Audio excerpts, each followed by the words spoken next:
നമ്മൾ ഇന്നിപ്പം പുതിയ എന്താ ചാപ്റ്ററാണ് പഠിക്കണേ. പീരിയോഡിക് ടേബിൾ എന്ന് പറഞ്ഞ ചാപ്റ്റർ.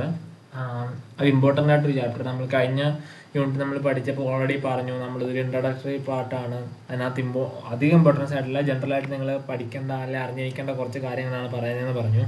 പക്ഷേ ഇന്ന് നമ്മൾ സ്റ്റാർട്ട് ചെയ്യുന്ന ക്ലാസ് അത് കുറച്ച് ഇമ്പോർട്ടൻ്റ് ആയിട്ടുള്ളൊരു ക്ലാസ് ആണ്. സോ അത് സീരിയസ് ആയിട്ട് തന്നെ കേൾക്കുക. ഓക്കെ. പിന്നെ അതിൽ നിന്ന് നിങ്ങൾക്ക് എക്സാമിന് ക്വസ്റ്റ്യൻസ് വന്നിട്ടുണ്ട്. എല്ലാ വർഷവും ചോദിച്ച് കണ്ടിട്ടുള്ളതാണ് ആ ഒരു ചാപ്റ്ററിൽ നിന്നുള്ള ക്വസ്റ്റ്യൻസ്. സോ സീരിയസ് ആയിട്ട് ആ ചാപ്റ്റർ ഫോളോ ചെയ്യുക. പഠിപ്പിക്കുന്നതിൽ എന്തെങ്കിലും ഡൗട്ട് ഉണ്ടെങ്കിൽ അന്നേരം തന്നെ ചോദിക്കുക, നമുക്ക് ക്ലിയർ ആക്കിയിപ്പം. ഓക്കെ. സോ ഫസ്റ്റ് നിങ്ങൾക്ക് പീരിയോഡിക് ടേബിൾ അറിയാമല്ലോ. കെമിസ്ട്രിയിൽ മെയിനായിട്ടുള്ളൊരു സംഭവമാണ് പീരിയോഡിക് ടേബിൾ എന്ന് പറയുന്നത്. അതെന്താണെന്ന് അറിയാമല്ലോ.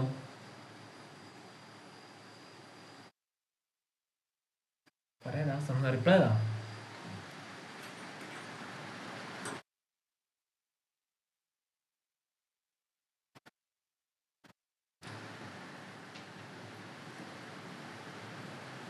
ഹലോ, പീരിയോഡിക് ടേബിൾ നിങ്ങൾക്ക് അറിയാമോ ഇല്ലയെന്നാണ് ചോദിക്കുന്നത്. കെമിസ്ട്രിയിലെ കണ്ടിട്ടുണ്ടോ? കാണാതെ പഠിക്കാനൊന്നും പറയാനൊന്നും പറഞ്ഞില്ലേ.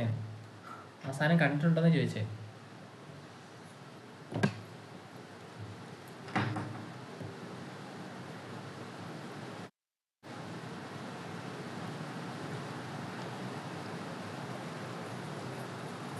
ഇത് സിമ്പിളായിട്ടൊരു കാര്യമല്ലേ ഞാൻ ചോദിച്ചേ. പീരിയോഡിക് ടേബിൾ നിങ്ങൾ കണ്ടിട്ടുണ്ടോ ഇല്ലയോ? ഇല്ലെന്ന് പറ, അല്ലേ ഉണ്ടെന്ന് പറ.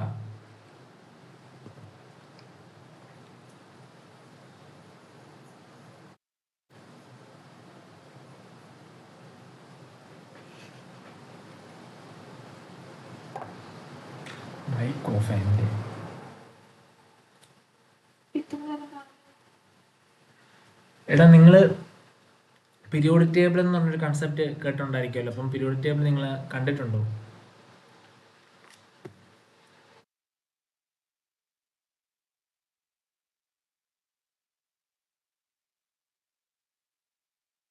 ഹലോ, സൗണ്ട് കേൾക്കാവോ?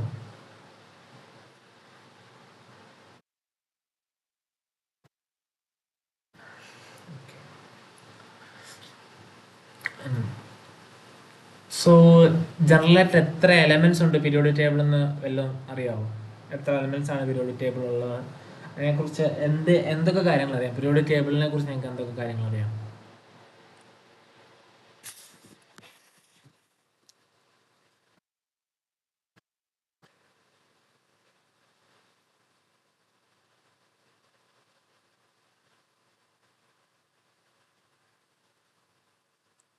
എന്തെങ്കിലും അറിയാവുന്നതായിട്ടുണ്ടോ? അതോ പീരിയോഡിക് ടേബിൾ കണ്ടിട്ടുള്ളതേ ഉള്ളൂ?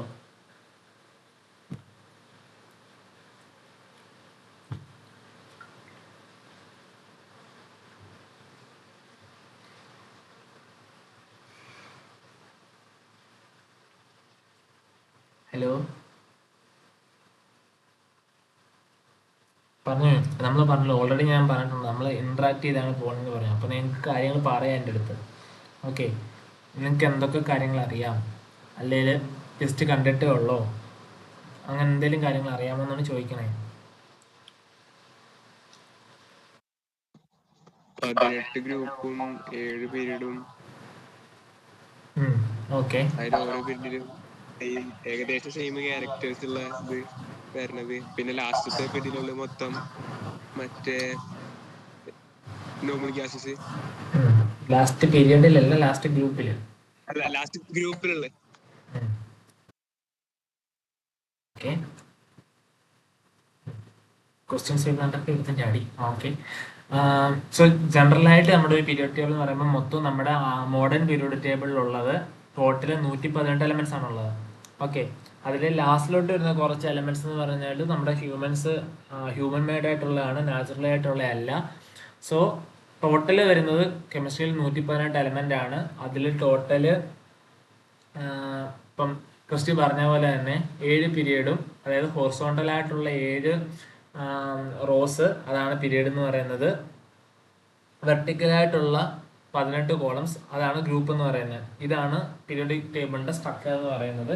ഇതിൽ ഒരു എലമെന്റ് മാത്രം സെപ്പറേറ്റ് ആയിട്ടിരിക്കുന്നു. ബാക്കിയുള്ള 117 എലമെന്റ്സും ഈ പീരിയോഡിക് ടേബിളിന്റെ ഉള്ളില് അതിൻ്റെതായ ക്യാരക്ടറിസ്റ്റിക്കിന് ബേസ് ചെയ്തിട്ട് അറേഞ്ച് ചെയ്തിരിക്കുന്നതാണ്. ഓക്കെ, ആ ഒരു എലമെന്റ് സെപ്പറേറ്റ് ആയിട്ട് വെച്ചിരിക്കുന്നത് വെച്ചാൽ ഹൈഡ്രജൻ ആണ്. ഹൈഡ്രജനെ പ്രത്യേകിച്ച് ഫസ്റ്റ് നമ്മൾ പറയുമ്പോൾ ഫസ്റ്റ് പീരീഡിലുണ്ട്, അല്ല ഫസ്റ്റ് ഗ്രൂപ്പിലുണ്ട്, ഫസ്റ്റ് മെമ്പർ എന്ന് പറയുമെങ്കിലും അതിന് സെപ്പറേറ്റ് ആയിട്ടുള്ള ഒരു പൊസിഷനാണ് നമ്മൾ ഹൈഡ്രജന്റെ കാര്യത്തിൽ പറയുന്നത്.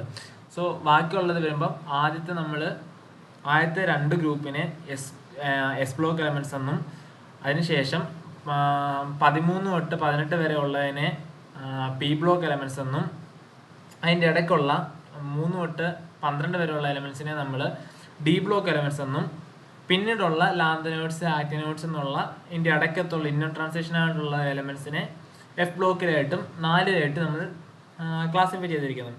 ഓക്കെ, ഇതാണ് ജനറലായിട്ട് നമ്മൾ പറയുമ്പം ഒരു പീരിയോഡിക് ടേബിളിനകത്ത് മൊത്തത്തിൽ നമ്മൾ പറയുന്നത്. സോ ഈ എസ് ബ്ലോക്ക് ഉണ്ട്, പി ബ്ലോക്ക് ഉണ്ട്, ഡി ബ്ലോക്ക് ഉണ്ട്, എഫ് ബ്ലോക്ക് ഉണ്ട്, അങ്ങനെ 4 ബ്ലോക്ക് ഉണ്ടെന്ന് പറഞ്ഞു. ഈ 4 ബ്ലോക്കിൻ്റെയും ബേസ് ചെയ്തിട്ട് അതിൻ്റെ ക്യാരക്ടേഴ്സ് ഡിഫറെൻ്റ് ആയിരിക്കും. ഓക്കെ, അപ്പോൾ നമ്മൾ ഇന്ന് പഠിക്കുന്ന ചാപ്റ്ററിൽ നമ്മൾ മെയിനായിട്ട് നോക്കുന്നത് വെച്ചാൽ എന്താ, ഫസ്റ്റ് എന്തിനു വേണ്ടി നമ്മൾ പീരിയോഡിക് ടേബിൾ അറേഞ്ച് ചെയ്തു, അതായത് പീരിയോഡിക് ടേബിളിന്റെ ഹിസ്റ്ററി, എന്തിന്റെ ബേസിസിൽ പീരിയോഡിക് ടേബിളിനെ അറേഞ്ച് ചെയ്തു, ശേഷം അതിന്റെ നമ്മൾ മറ്റേ ആറ്റംസിന്റെ കാര്യത്തിൽ പറഞ്ഞ പോലെ തന്നെ ഓരോരോ ഡെവലപ്മെന്റ് വന്നത്, ശേഷം നമ്മൾ ഇന്ന് പഠിക്കുന്ന ഇപ്പം നമ്മൾ ഫോളോ ചെയ്യുന്ന പീരിയോഡിക് ടേബിൾ എന്തിന്റെ ബേസിസിലാണുള്ളത് എന്നുവരെയുള്ള കാര്യങ്ങളാണ് സ്റ്റാർട്ട് ചെയ്ത് വെക്കുന്നത്. പിന്നെ ശേഷം അങ്ങോട്ട് വരുമ്പോൾ പീരിയോഡിക് ടേബിളിനെ കുറിച്ച് ജനറൽ ആയിട്ടുള്ള കുറച്ച് കാര്യങ്ങൾ പറഞ്ഞ് നമ്മൾ ഇന്നത്തെ ക്ലാസ് വൈൻഡപ്പ് ചെയ്യും. അതിനുശേഷം അടുത്ത ക്ലാസ്സിൽ നമ്മൾ അതിൻ്റെ പീരിയോഡിക് ടേബിൾ വെച്ചിട്ടുള്ള കുറച്ച് പ്രോപ്പർട്ടീസ്, അതായത് നമ്മൾ ഓൾറെഡി പറഞ്ഞു ഒരേ ഗ്രൂപ്പിലുള്ള അല്ലെങ്കിൽ ഒരേ പീരീഡിലുള്ളതിന് സർട്ടൻ ഫീച്ചേഴ്സ് ഉണ്ടെന്ന് പറഞ്ഞു. അപ്പോൾ ഓരോ ഗ്രൂപ്പിലുള്ളതിനനുസരിച്ച് എങ്ങനെ ആ ഫീച്ചേഴ്സ് ഡിഫറെൻ്റ് ആവും, ഓരോ പീരീഡിൽ അതെങ്ങനെ ചേഞ്ച് ആവും, ഓരോ ഗ്രൂപ്പിൽ അതെങ്ങനെ ചേഞ്ച് ആവും എന്നുള്ള കാര്യങ്ങൾ, അതായത് നിങ്ങൾ നേരത്തെ പഠിച്ചിട്ടുള്ള കാര്യങ്ങളാണ്. അറ്റോമിക് സൈസ് ഇങ്ങനെ വരുമ്പോൾ എങ്ങോട്ട് പോകുമ്പോൾ കൂടും, എങ്ങോട്ട് വരുമ്പോൾ കുറയും, അങ്ങനെയുള്ള കാര്യങ്ങൾ. അതേപോലെ അയണൈസേഷൻ എബിലിറ്റി, ഇലക്ട്രോനെഗറ്റിവിറ്റി, അങ്ങനെയുള്ള കുറച്ച് ക്യാരക്ടറിസ്റ്റിക് ആയിട്ടുള്ള ഫീച്ചേഴ്സിനുള്ളാവുന്ന ചേഞ്ചസ്, അതൊക്കെയാണ് നമ്മൾ ഈ പാഠത്തിൻ്റെ സെക്കൻഡ് പാർട്ടിൽ, അതായത് അടുത്ത ക്ലാസ് നമ്മൾ പഠിക്കുന്നത്. ഇന്നത്തെ ക്ലാസ്സിൽ ജസ്റ്റ് അതിൻ്റെ ഹിസ്റ്ററിയും ക്ലാസിഫിക്കേഷനും ഒക്കെ പഠിക്കുന്നുള്ളൂ. ഓക്കെ, ഇതാണ് ജനറലായിട്ടൊരു ഇൻട്രൊഡക്ഷൻ പോലെ പറഞ്ഞാൽ നമ്മൾ ഇപ്പോൾ പഠിക്കുന്ന ചാപ്റ്ററിനെ കുറിച്ച് പറയാനുള്ളത്. ഓക്കെ, ഇത്തരം കാര്യങ്ങളൊക്കെ നിങ്ങൾക്ക് അറിയാവുന്നതാണോ, അതോ പുതുതായിട്ട് കേൾക്കുന്ന എന്തെങ്കിലും കാര്യങ്ങളുണ്ടോ?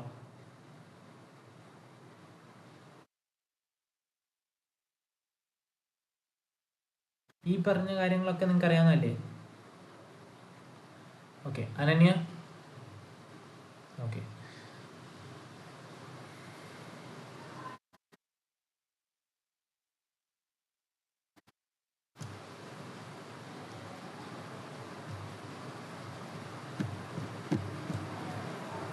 സ്ക്രീൻ കാണാവോ?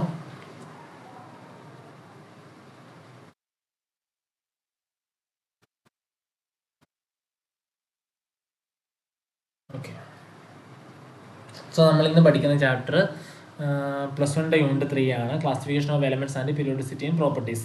ഈ ചാപ്റ്ററാണ് നമ്മൾ ഫോളോ ചെയ്യുന്നത്. സോ ചാപ്റ്റർ സ്റ്റാർട്ട് ചെയ്യുന്നതന്നെ എന്തിന് നമ്മൾ എലമെന്റ്സിനെ ക്ലാസിഫൈ ചെയ്യുന്നു എന്നുള്ള ബേസിലാണ്. അതായത് കുറേ എലമെന്റ്സ് ഉണ്ട്, അതിനെക്കുറിച്ച് അറിഞ്ഞിരുന്നാൽ മാത്രം പോരല്ലോ, അതിനെ ഒന്ന് അറേഞ്ച് ചെയ്ത് ഒന്ന് ഓർഡറിലാക്കിയാലേ നമുക്ക് എന്താ ഫർദറായിട്ട് അതിനെക്കുറിച്ച് കാര്യങ്ങൾ പഠിക്കാനും കുറേ കാര്യങ്ങൾ അറിയാനും അല്ല അതിനെ ഫോളോ അപ്പ് ചെയ്ത് വരുന്ന കാര്യങ്ങളെക്കുറിച്ച് നമുക്ക് ചെയ്യാനും പറ്റത്തുള്ളൂ. സോ അതിനുവേണ്ടിയാണ് മെയിനായിട്ട് എലമെന്റ്സിനെ ക്ലാസിഫൈ ചെയ്തത്. ഓക്കെ, ഒരു ഓർഡർ കിട്ടാൻ, അല്ലെങ്കിൽ ഒരു സ്ട്രക്ചർ, ഒരു പാറ്റേൺ കിട്ടാൻ, ഒരു പാറ്റേണിൽ എങ്ങനെ നമുക്ക് ഈ എലമെന്റ്സിനെ ഫോളോ ചെയ്യാം എന്നുള്ള കാര്യങ്ങൾക്ക് വേണ്ടിയാണ് എലമെന്റ്സിനെ നമ്മൾ ക്ലാസിഫൈ ചെയ്തത്.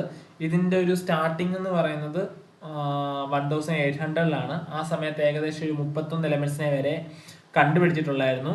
സോ 1865 ആദ്യമായിട്ട് 1865 ഒരു 65 വർഷത്തിന്റെ സ്പാനിനിടയ്ക്ക് ഈ കണ്ടുപിടിച്ച എലമെന്റ്സിന്റെ എണ്ണം എന്ന് പറഞ്ഞാൽ നേരെ ഡബിളായി. 1800-കളിൽ 31 എലമെന്റ്സ് ആയിരുന്നു കണ്ടുപിടിച്ചിരുന്നത്, 1865 അത് 63ആയി. അതായത് എന്താ, സയൻസ് വളരുന്നതിനൊപ്പം തന്നെ പുതിയ പുതിയ എലമെന്റ്സ് നമ്മൾ കണ്ടുപിടിച്ചോണ്ടിരിക്കുക. ഇപ്പം നിലവിൽ 112 എലമെന്റ്സ് ആണ്. ചിലപ്പോൾ ഒരു 10-60 വർഷങ്ങൾ കഴിയുമ്പോൾ ചിലപ്പോൾ അതിൽ കൂടുതൽ എലമെന്റ്സിനെ മാൻമേഡായിട്ട് കണ്ടുപിടിക്കാം, സോ അതിനെല്ലാം നമ്മൾ എന്താ ഇൻക്ലൂഡ് ആക്കണം. അപ്പോൾ ഒരു പാറ്റേൺ ഉണ്ടെങ്കിൽ മാത്രമേ നമുക്ക് അതിനെ എന്താ ഓർഡറിൽ അറേഞ്ച് ചെയ്യാൻ പറ്റത്തുള്ളൂ. സോ മെയിനായിട്ട് ഈ ഒരു ആവശ്യത്തിന് വേണ്ടിയാണ് നമ്മൾ മെയിനായിട്ട് എലമെന്റ്സിനെ ക്ലാസിഫൈ ചെയ്തത്. ഇതിനകത്ത് പറഞ്ഞേക്കുന്ന അറ്റ് പ്രസന്റ് 114 എലമെന്റ്സ് എന്നാണ്. പക്ഷെ 118 എലമെന്റ്സിനെ വരെ ഇപ്പം നിലവിൽ കണ്ടുപിടിച്ചിട്ടുണ്ട്. ഓക്കെ, ഇത് പഴയ വെർഷനാണ്, റീപ്രിന്റ് ചെയ്ത വെർഷനാണ് ഈ PDF എങ്കിലും ഫോളോ ചെയ്യുന്നത് പഴയാന്ന് തോന്നുന്നു. ഓക്കെ, സോ അതിനാണ് മെയിനായിട്ട് പീരിയോഡിക് ടേബിൾ എന്നുള്ള കൺസെപ്റ്റ് നമ്മൾ ആദ്യമായിട്ട് അല്ലെ എലമെന്റ്സിനെ അറേഞ്ച് ചെയ്യുക. ഒരു സർട്ടൻ ക്യാരക്ടറിന്റെ ബേസിൽ അറേഞ്ച് ചെയ്താൽ നമുക്ക് ഫർദറായിട്ട് ഫോളോ അപ്പ് ചെയ്യാം. അതേപോലെ അതിൻ്റെ ക്യാരക്ടറിസ്റ്റിക് ആയിട്ടുള്ള കുറച്ച് ഫീച്ചേഴ്സ് നമുക്ക് മനസ്സിലാവും. അല്ലെ അതിനെ പെട്ടെന്ന് മനസ്സിലാക്കി എടുക്കാൻ വേണ്ടിയാണ് അറേഞ്ച് ചെയ്യാന്നുള്ള ഐഡിയ വന്നത്. സോ ആദ്യമായിട്ട് എലമെന്റ്സിനെ അങ്ങനെ അറേഞ്ച് ചെയ്തത് സയന്റിസ്റ്റ് എന്ന് പറയുന്നത് ജോഹാൻ ഡൊബ്രൈനർ എന്ന് പറഞ്ഞ സയന്റിസ്റ്റ് ആണ്. അദ്ദേഹം എന്ത് ചെയ്തു, 1829 ഈ അറേഞ്ച്മെന്റ് പുള്ളി ആദ്യമായിട്ട് പ്രൊപ്പോസ് ചെയ്തത്. ഇത് മെയിനായിട്ടെന്ന് പറഞ്ഞാൽ ഒരു ട്രയാഡ്സ്, അതായത് 3 എലമെന്റ്സിന്റെ ഓരോരോ സെറ്റുകളായിട്ട് പുള്ളിക്കാരൻ രൂപീകരിച്ചു. എന്തിന്റെ ബേസിസിൽ? അറ്റോമിക് വെയിറ്റിന്റെ ബേസിസിൽ. ഓക്കെ, അറ്റോമിക് വെയിറ്റിന്റെ ബേസിസിൽ ചില കെമിക്കൽ പ്രോപ്പർട്ടീസും ഫിസിക്കൽ പ്രോപ്പർട്ടീസും ഫോളോ ചെയ്യുന്ന 3 എലമെന്റ്സിന്റെ ഓരോ സെറ്റ് പോലെ പുള്ളിക്കാരൻ അങ്ങനെ അറേഞ്ച് ചെയ്തു. പുള്ളി അങ്ങനെ അറേഞ്ച് ചെയ്തപ്പം ഓർക്കുക, അറ്റോമിക് വെയിറ്റിന്റെ ബേസിസിൽ നമ്മൾ പറയുമ്പോൾ 2 ഇതായിട്ടാണ് പറയുന്നത്. ഒന്ന് പഴയ പീരിയോഡിക് ടേബിൾസ് എല്ലാം വരുന്നത് അല്ലെ ഫോളോ ചെയ്തുകൊണ്ടിരുന്ന എല്ലാം അറ്റോമിക് വെയിറ്റിന്റെ ബേസിസിലാണ്. പിന്നെ വന്നത് മോഡേൺ പീരിയോഡിക് ടേബിൾ, അതായത് ഹെൻറി മോസ്ലെ പ്രൊപ്പോസ് ചെയ്ത മോഡേൺ പീരിയോഡിക് ടേബിൾ. അതിൽ നമ്മൾ ചെയ്തിരിക്കുന്നത് അറ്റോമിക് മാസിന്റെ ബേസിസ് അല്ല അറ്റോമിക് നമ്പറിന്റെ ബേസിസിലാണ് എലമെന്റ്സിനെ അറേഞ്ച് ചെയ്തത്. സോ ഫസ്റ്റ് 1829 ഒരു ജർമ്മൻ കെമിസ്റ്റായ ജോഹാൻ ഡൊബ്രൈനർ ഒരു 3 എലമെന്റ്സിന്റെ ഓരോ സെറ്റ് പോലെ അറ്റോമിക് വെയിറ്റിന്റെ ബേസിസിൽ അറേഞ്ച് ചെയ്തു. അതിൽ പുള്ളിക്കാരൻ അങ്ങനെ അറേഞ്ച് ചെയ്തപ്പോൾ പുള്ളിക്കാരന് മനസ്സിലായ കാര്യം എന്താണെന്ന് വെച്ചാൽ, ആദ്യത്തെ എലമെന്റിന്റെയും മൂന്നാമത്തെ എലമെന്റിന്റെയും ആവറേജ് ആണ് നടുക്കത്തെ എലമെന്റിന്റെ വെയിറ്റ് എന്ന് പറയുന്നത്. അതായത് ആദ്യത്തെ എലമെന്റ് ഈ ഒരു കേസ് കൺസിഡർ ചെയ്യുകയാണെങ്കിൽ ലിഥിയത്തിന്റെ അറ്റോമിക് വെയിറ്റും പൊട്ടാസ്യത്തിന്റെ അറ്റോമിക് വെയിറ്റും കൂടെ അതിന്റെ രണ്ടിന്റെ ആവറേജ്, അതായത് ഇത് രണ്ടുകൂടെ സമ്മ ചെയ്തിട്ട് ഡിവൈഡ് ബൈ 2 ചെയ്യുമ്പോൾ കിട്ടുന്നതാണ് നടുക്കത്തെ എലമെന്റിന്റെ അറ്റോമിക് വെയിറ്റ് എന്നുള്ളൊരു കൗതുകകരമായ കാര്യം പുള്ളിക്ക് മനസ്സിലായി. അതേപോലെ ഈ 3 എലമെന്റ്സും ഏകദേശം സിമിലർ ആയിട്ടുള്ള കെമിക്കൽ ആൻഡ് സിമിലർ ആയിട്ടുള്ള ഒരു ഫിസിക്കൽ പ്രോപ്പർട്ടീസ് ആണ് കാണിക്കുന്നത് മനസ്സിലായി. പുള്ളി അങ്ങനെ അറേഞ്ച് ചെയ്തത് കുറച്ച് എലമെന്റ്സ് ആണ്. അന്ന് നമ്മൾ ഓൾറെഡി പറഞ്ഞു, ഇത് 1829 ഈ കണ്ടുപിടുത്തം പുള്ളിക്കാരൻ പ്രൊപ്പോസ് ചെയ്യുന്നത്. ആ സമയത്ത് ഏകദേശം 31 എലമെന്റ്സിനെ വരെ അറേഞ്ച് അറിയത്തുള്ളായിരുന്നു. സോ പുള്ളിക്കാരൻ ഇങ്ങനെ ഫോളോ ചെയ്തതിൽ കുറച്ചെണ്ണത്തിന്റെ കാര്യത്തിൽ ഇങ്ങനൊരു പ്രത്യേകത, അതായത് ഒരേ രീതിയിൽ സർട്ടൻ ആയിട്ടുള്ള കെമിക്കൽ പ്രോപ്പർട്ടീസും ഫിസിക്കൽ പ്രോപ്പർട്ടീസും കാണിക്കുന്ന ചില എലമെന്റ്സ് 3 വില വെച്ചിട്ട് അറേഞ്ച് ചെയ്തു. ആദ്യത്തേന്റെയും മൂന്നാമത്തേന്റെയും ആവറേജ് ആണ് നടുക്കത്തെ എലമെന്റിന്റെ അറ്റോമിക് വെയിറ്റ് ആയിട്ട് കിട്ടിയത്. സോ അതിനെ അദ്ദേഹം ഇട്ട പേരാണ് ലോ ഓഫ് ട്രയാഡ്സ്. ഓക്കെ, ഇതൊരു ഹിസ്റ്ററി പോലെ ഓർത്തിരിക്കുക കേട്ടോ. ലോ ഓഫ് ട്രയാഡ്സ് എന്ന് പറഞ്ഞ് ശേഷം 1862 ഡി ഷാങ്കോട്ടോയ്സ് എന്ന് പറഞ്ഞൊരു ഫ്രഞ്ച് ജിയോളജിസ്റ്റ് ഒരു ഹെലിക്കൽ അല്ലെങ്കിൽ ഒരു സിലിണ്ടറിക്കൽ ടേബിളിന്റെ രീതിയിൽ എലമെന്റ്സിന് അന്ന് അറിവുള്ള എലമെന്റ്സിനെ അറേഞ്ച് ചെയ്തു. അത് ഇങ്ങനെ നമ്മുടെ DNA പോലെ ഇങ്ങനെ ഒരു സ്റ്റെയർ കേസ് പോലെ ഹെലിക്കലായിട്ടുള്ള ഒരു സിലിണ്ടറിക്കൽ സ്റ്റെയർ കേസ് പോലെയാണ് പുള്ളിക്കാരൻ അത് അറേഞ്ച് ചെയ്തത്. അപ്പം അതിൻ്റെ ഒരേ റേഞ്ച് വരുന്നതിന് ഏകദേശം സിമിലർ പ്രോപ്പർട്ടീസ് കാണിക്കാൻ തുടങ്ങി. അതിൻ്റെ ബേസിസിലാണ് ഷാങ്കോട്ടോയ്സ് എലമെന്റ്സിനെ അറേഞ്ച് ചെയ്തത്. അതിനുശേഷം ഒരു ഇംഗ്ലീഷ് കെമിസ്റ്റായ അലക്സാണ്ടർ ന്യൂലാൻഡ്സ് എന്ന് പറഞ്ഞൊരു English chemist 1865 law of octaves എന്നൊരു കൺസെപ്റ്റ് പ്രൊപ്പോസ് ചെയ്തു. ഇതും അറ്റോമിക് വെയിറ്റിന്റെ ബേസിസിലാണ്. ഓക്കെ, ഇതിന്റെ പ്രത്യേകത എന്ന് വെച്ചാൽ ലോ ഓഫ് ഒക്ടേവ്സ് എന്ന് പറഞ്ഞാൽ സപ്തസ്വരങ്ങൾ നിങ്ങൾ കേട്ടിട്ടുണ്ടായിരിക്കും. അതായത് സ, രി, ഗ, മ, പ, ത, നി, സ. അതിലെ ആദ്യത്തെ സായും 8ാമത്തെ സായും ഏകദേശം സെയിം സൗണ്ട് അല്ലേ തരുന്നത്?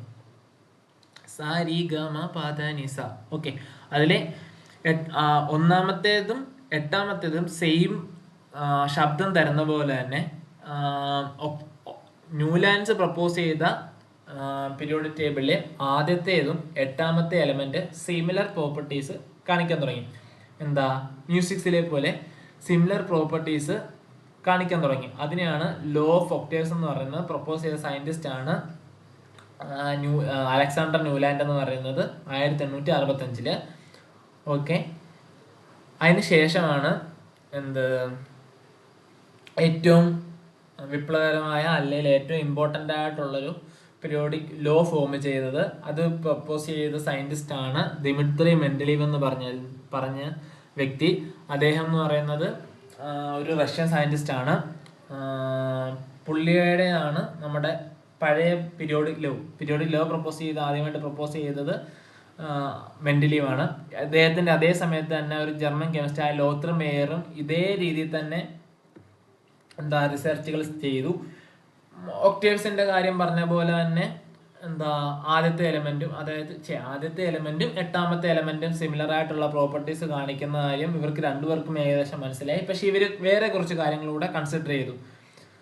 അതായത് ഒക്ടേവ്സ് ഇങ്ങനെ പറഞ്ഞു വെച്ചു, അതിനെ ഫർദറായിട്ട് സ്റ്റഡി ചെയ്തിട്ട് മെൻഡലീവും മേയറും കുറച്ച് കെമിക്കൽ പ്രോപ്പർട്ടീസും ഫിസിക്കൽ പ്രോപ്പർട്ടീസും കൺസിഡർ ചെയ്തു. അതിൽ ലോതർ മേയർ എന്ന scientist atomic volume, melting point, boiling point അങ്ങനെയുള്ള കാര്യങ്ങൾ അറ്റോമിക് വെയിറ്റിന്റെ ബേസിസിൽ അറേഞ്ച് ചെയ്തു. അതേസമയം ഡൊബ്രൈനർ ആണെങ്കിൽ കുറച്ച് അധികമായിട്ടുള്ള കുറച്ച് ഫിസിക്കൽ പ്രോപ്പർട്ടീസ് ഇതിന്റെ കൂടെ തന്നെ ഇമ്പോർട്ടൻ്റ് ആയിട്ടുള്ള വേറെ കുറച്ച് ഫിസിക്കൽ പ്രോപ്പർട്ടീസ് കൂടെ വെച്ചിട്ട് അറേഞ്ച് ചെയ്തു. രണ്ടുപേരും ഏകദേശം ഒരേ സമയത്ത് തന്നെയാണ് അറേഞ്ച് ചെയ്തത്. പക്ഷെ ആദ്യം ഐഡിയ പ്രപ്പോസ് ചെയ്തത് മെൻഡലീവ് ആയതുകൊണ്ട് തന്നെ മെൻഡലീവിന്റെ പേരിലാണ് അത് അറിയപ്പെട്ടത്. ലോതർ മേയറിനെക്കാട്ടിലുപരി ആ ഒരു കണ്ടുപിടുത്തം ദിമിത്രി ഇവാനോവിച്ച് മെൻഡലീവ് എന്ന് പറഞ്ഞ റഷ്യൻ സയന്റിസ്റ്റിന്റെ പേരിൽ അറിയപ്പെട്ടെ. സോ ആ കണ്ടുപിടുത്തത്തിന്റെ ബേസിസിൽ അല്ലെ ആ അറേഞ്ച്മെന്റിന്റെ ബേസിസിൽ ഒരു പീരിയോഡിക് ലോ മെൻഡലീവ് പ്രപ്പോസ് ചെയ്തു. ആ പീരിയോഡിക് ലോ ആണ് ഈ പറഞ്ഞിരിക്കുന്നത്. The properties of elements are periodic function of their atomic weights. Okay, അതായത് അറ്റോമിക് വെയിറ്റിന്റെ ബേസിസിലാണ് ഓരോ എലമെന്റിന്റെ പ്രോപ്പർട്ടീസ് റിലേറ്റ് ചെയ്യുന്നത്, അല്ലെ അതിന്റെ അടിസ്ഥാനത്തിലാണ് ചിട്ടപ്പെടുത്തിയിരിക്കുന്നത് എന്നുള്ളൊരു പീരിയോഡിക് ലോ മെൻഡലീവ് എന്ന് പറഞ്ഞ സയന്റിസ്റ്റ് പ്രപ്പോസ് ചെയ്തു. നമ്മൾ ഇന്ന് കാണുന്ന പീരിയോഡിക് ലോ പോലെ തന്നെ ഹൊറിസോണ്ടൽ ആയിട്ടുള്ള റോസും വെർട്ടിക്കൽ കോളംസിന്റെ ബേസിസിലാണ് മെൻഡലീവ് ഈ പീരിയോഡിക് ടേബിൾ അറേഞ്ച് ചെയ്തത്. സെയിം വെർട്ടിക്കൽ കോളത്തിനകത്തുള്ളതിന് ഏകദേശം സിമിലർ ആയിട്ടുള്ള പ്രോപ്പർട്ടീസ് കാണിക്കാൻ തുടങ്ങി. സോ അതിന്റെ ബേസിസിൽ പുള്ളിക്കാരൻ ഒരു പീരിയോഡിക് ടേബിൾ ഫോം ചെയ്തു. ആ പീരിയോഡിക് ടേബിൾ നമുക്ക് താഴ്ത്തിപ്പോൾ കാണാം. ഓക്കെ, സോ ആ കണ്ടുപിടുത്തം നടത്തുന്ന വഴിക്ക് നമ്മൾ ഓൾറെഡി പറഞ്ഞു അറ്റോമിക് വെയിറ്റിന്റെ ബേസിസിലാണ് എലമെന്റ്സിനെ അറേഞ്ച് ചെയ്യുന്നതെന്ന് പറഞ്ഞു. സിമിലർ ആയിട്ടുള്ള പ്രോപ്പർട്ടീസ് അത് നോക്കി, അതായത് അറ്റോമിക് വെയിറ്റിന്റെ ബേസിൽ അറേഞ്ച് ചെയ്തു. അതിന്റെ ഒപ്പം തന്നെ സർട്ടൈൻ പ്രോപ്പർട്ടീസ് ഈ എലമെന്റ്സ് ഫോളോ ചെയ്യുന്നുണ്ടോ, അതായത് ഒരേ വെയിറ്റിൽ ഒരേ ക്യാരക്ടറിസ്റ്റിക്കിലുള്ള അല്ലെ ഒരേ ഗ്രൂപ്പിലുള്ള എലമെന്റ്സിന് സർട്ടൈൻ പ്രോപ്പർട്ടീസ് ഫോളോ ചെയ്യുന്നുണ്ടോ നോക്കി. പുള്ളി അങ്ങനെ ഫോളോ ചെയ്യുന്നുണ്ടോ നോക്കിയാൽ വെയിറ്റിന്റെ ബേസിൽ അറേഞ്ച് ചെയ്തതിൽ ചില എലമെന്റ്സ് ഈ പ്രോപ്പർട്ടീസ് ഫോളോ ചെയ്യുന്നില്ല. അപ്പം പുള്ളി എന്താ ചെയ്യുന്നത് വെച്ചാൽ അങ്ങനെ പ്രോപ്പർട്ടീസ് ഫോളോ ചെയ്യാത്ത എലമെന്റ്സിനെ അങ്ങ് കട്ട് ചെയ്ത് കളഞ്ഞു. അതായത് ഈ ഫോളോ ചെയ്യാത്ത എലമെന്റ്സിന്റെ അറ്റോമിക് വെയിറ്റ് കാൽക്കുലേഷൻ ചെയ്തതിൽ എന്തോ തെറ്റ് പറ്റിയത് കൊണ്ടാണ് അത് ആ എലമെന്റ്സ് അവിടെ എത്താവുന്നത്, അല്ലെ ആ എലമെന്റ്സ് അവിടെ കാണാത്തത് എന്നുള്ള രീതിയിൽ ആ എലമെന്റ്സിനെ പുള്ളിക്കാരൻ അദ്ദേഹത്തിന്റെ ടേബിളിൽ നിന്ന് കട്ട് ചെയ്തു. ഓക്കെ, അറ്റോമിക് വെയിറ്റിന്റെ ബേസിൽ അറേഞ്ച് ചെയ്തു. പക്ഷേ ഈ പ്രോപ്പർട്ടീസ് ഫോളോ ചെയ്യുന്നില്ല എന്നുള്ള കാരണത്താൽ അത് എന്ത് ചെയ്തു, അങ്ങനെയുള്ള കുറച്ച് എലമെന്റ്സിനെ കട്ട് ചെയ്തു. അതായത് എക്സാമ്പിളായിട്ട് പറയുവാണെങ്കിൽ അയഡിന്, ടെല്ലൂറിയത്തിനെക്കാട്ടി വെയിറ്റ് കുറഞ്ഞ അയഡിനെ എന്ത് ചെയ്തു, ഗ്രൂപ്പ് ഫ്ലൂറിന്റെയും ക്ലോറിന്റെയും എല്ലാത്തിനെയും കൂടെ ഇതിൽ അറേഞ്ച് ചെയ്തു. പക്ഷെ അതൊരു ശരിയായ കണ്ടുപിടുത്തമായിരുന്നു. കാരണം സർട്ടൻ പ്രോപ്പർട്ടീസ് എല്ലാം ഇത് കാണിക്കുന്നുണ്ട്, പക്ഷെ വെയിറ്റ് മാത്രം വ്യത്യാസമുണ്ട്. അപ്പം ആ വെയിറ്റ് വെച്ച് അറ്റോമിക് വെയിറ്റ് വെച്ചിട്ട് ഫോളോ ചെയ്യുവാണെങ്കിൽ എന്താ ഫ്ലൂറിൻ്റെയും ക്ലോറിൻ്റെയും ബ്രോമിൻ്റെയും ടേബിളിൽ വരേണ്ടത് ടെലൂറിയമാണ്. പക്ഷേ അറ്റോമിക് വെയിറ്റിൽ എന്തോ തെറ്റ് പറ്റിയാന്നുള്ള ബലത്തിലാണ് അയഡിനെ അദ്ദേഹം അറ്റോമിക് വെയിറ്റിന്റെ ഓർഡർ ഫോളോ ചെയ്യാതെ സെർട്ടൻ പ്രോപ്പർട്ടീസിന്റെ ബലത്തിൽ എന്ത് ചെയ്തു, അറേഞ്ച് ചെയ്തത്. പക്ഷെ പിന്നീട് മനസ്സിലായി ആ പ്രോപ്പർട്ടീസിന്റെ ബലത്തിൽ അറേഞ്ച് ചെയ്തത് കറക്റ്റാന്ന് മനസ്സിലായി. പക്ഷെ അറ്റോമിക് വെയിറ്റിന്റെ ബേസിസിൽ അത് അറേഞ്ച് ചെയ്തു എന്നുള്ള എന്താ ഒരു പ്രപ്പോസ് ചെയ്ത ഐഡിയക്ക് കറക്റ്റായിട്ടുള്ള അല്ലല്ലോ അത്. ശേഷം പിന്നീട് അദ്ദേഹത്തിന്റെ പീരിയോഡിക് ടേബിളിൽ വേറൊരു പ്രത്യേകത എന്ന് വെച്ചാൽ ഇതുവരെ അന്ന് സർട്ടൻ എലമെന്റ്സിനെ കണ്ടുപിടിച്ചിട്ടില്ലായിരുന്നു. ഇനി ഭാവിയിൽ കണ്ടുപിടിക്കും. അതിന്റെ പ്രോപ്പർട്ടീസ് ഇങ്ങനെ ആയിരിക്കും, അത് ഇന്ന സ്ഥലത്തായിരിക്കും വരുന്നത്, പീരിയോഡിക് ടേബിളിൽ ഇന്ന പൊസിഷനിലായിരിക്കും വരുന്നത് എന്നുള്ള രീതിയിൽ അദ്ദേഹത്തിന്റെ പീരിയോഡിക് ടേബിളിൽ കുറച്ച് ഗ്യാപ്സ് വരുത്തി. അതായത് എക്സാമ്പിളായിട്ട് പറഞ്ഞാൽ അലൂമിനിയം കഴിഞ്ഞ് ഒരു എലമെന്റ് ഇതുവരെ കണ്ടുപിടിച്ചിട്ടില്ല. പക്ഷെ അലൂമിനിയത്തിന്റെ അതേ പ്രോപ്പർട്ടീസ് ഉള്ള എന്നാൽ ഇതുവരെ കണ്ടുപിടിക്കപ്പെടാത്ത അതുമായിട്ട് അറ്റോമിക് വെയിറ്റിൽ എന്തെങ്കിലും സിമിലാരിറ്റി ഉള്ള എലമെന്റ്സിനെ ഭാവിയിൽ കണ്ടുപിടിക്കും എന്നുള്ള രീതിയിൽ അദ്ദേഹം എന്ത് ചെയ്തു, സർട്ടൻ ഗ്യാപ്സ് അവിടെ വെച്ചു. അവിടെ വരുന്ന എലമെന്റിന് എക്ക അലൂമിനിയം എന്ന് പേരിട്ടു. സിമിലർ ആയിട്ട് തന്നെ സിലിക്കണിന് ശേഷം വരുന്ന എലമെന്റിന് എക്ക സിലിക്കൺ എന്നുള്ള 2 പേരിട്ട് അദ്ദേഹം എന്ത് ചെയ്തു, അതിന്റെ കുറച്ച് പ്രോപ്പർട്ടീസും പ്രെഡിക്റ്റ് ചെയ്തു. അതേപോലെ തന്നെ അതിന്റെ പൊസിഷനും അദ്ദേഹത്തിന്റെ പീരിയോഡിക് ടേബിളിൽ വേക്കൻ്റ് ആയിട്ട് ഇട്ട് അതിന്റെ പൊസിഷനും ഏകദേശം പുള്ളിക്കാരൻ പ്രെഡിക്റ്റ് ചെയ്ത് വെച്ചു. സോ അങ്ങനെ അദ്ദേഹം പ്രെഡിക്റ്റ് ചെയ്ത സെർട്ടൻ പ്രോപ്പർട്ടീസിന്റെ കാര്യത്തിൽ വളരെ ശരിയായിരുന്നു. അതായത് അലൂമിനിയത്തിന് ശേഷം കണ്ടുപിടിച്ച അദ്ദേഹത്തിന്റെ പീരിയോഡിക് ടേബിളിലെ എക്ക അലൂമിനിയം എന്ന് പറയുന്ന എലമെന്റിന്റെ പ്രോപ്പർട്ടീസ് അദ്ദേഹം പ്രപ്പോസ് ചെയ്തത് പിന്നീട് കണ്ടുപിടിച്ച അലൂമിനിയത്തിന് ശേഷം വരുന്ന ഗാലിയത്തിന്റെ പ്രോപ്പർട്ടീസിന് ഏകദേശം സിമിലർ ആയിരുന്നു. ആ ഒരു സിമിലാരിറ്റിയാണ് ഇവിടെ കാണിച്ചേക്കുന്നത്. അതേപോലെ തന്നെ സിലിക്കൺ, ആ കാലത്ത് ജർമ്മേനിയം എന്ന് പറഞ്ഞ എലമെന്റ് കണ്ടുപിടിച്ചിട്ടില്ലായിരുന്നു. പക്ഷെ ജർമ്മേനിയത്തിന് പകരം അതേ എക്ക സിലിക്കൺ എന്ന് പേരിട്ട് പ്രെഡിക്റ്റ് ചെയ്തൊരു എലമെന്റിന്റെ സെർട്ടൻ ഫീച്ചേഴ്സ് അത് പിന്നീട് കണ്ടുപിടിക്കപ്പെട്ട ജർമ്മേനിയത്തിന്റെ ഫീച്ചേഴ്സുമായിട്ട് ഏകദേശം സിമിലർ പ്രോപ്പർട്ടീസ് ആണ് കാണിച്ചിരിക്കുന്നത്. ഈ ടേബിൾ കാണാവോ, വായിക്കാൻ പറ്റുന്നുണ്ടോ?